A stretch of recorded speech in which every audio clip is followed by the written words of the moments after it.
Well, now Prime Cabinet Secretary Musalia Mudavadi has distanced the government from comments made by Trade Cabinet Secretary Moses Kuria on the directive to deny Nation Media Group advertisement, saying that's not a state policy. Mudavadi also defended his foreign trip, saying they are sanctioned by the president himself, in an apparent reference to claims by Deputy President Rigathi Gachagua that some of them are unnecessary. The Prime Cabinet Secretary spoke to NTV in an exclusive interview that airs tomorrow. Here is a sneak preview of that interview. You know, first of all, let me put it this way. Kenya must always have a vibrant and free media. That is what the Constitution expects. That is what the Constitution demands. And that is what Kenyans must get. All right?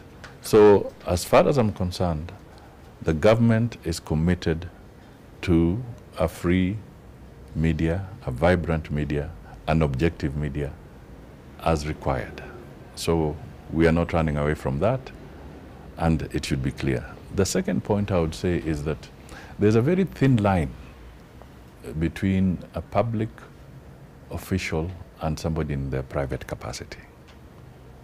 So, my advice to any of my colleagues or anybody in public space is that be very careful in the statements that you make, because they may be personal statements, but because of your status in society, they could give the impression that it is a public policy. It is not. So we need to be very clear that the government of Kenya stands for a free and robust media.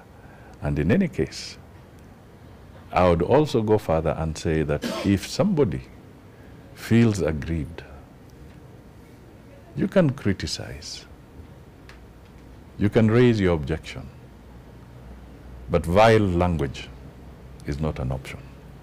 Then the Deputy President feels like maybe some of the foreign trips that you're undertaking are not bearing fruits. I think we are misinterpreting the whole thing. Okay? The trips I have made on behalf of the President, because we have to have our footprint in the diplomatic realm. I cannot stop people from talking, but I think our focus, and I still reiterate, our focus must be on better delivery of services. All right? So we are not out there for political rallies at this point in time. People should be focusing on engaging with the people. If it is public participation, if it is communicating to the people, our focus should be on matters development. That I will not run away from. And I will continue to urge my colleagues that 2027 is not tomorrow. Let us focus and do what we are supposed to do, as defined by the assignment given to each of us by the President.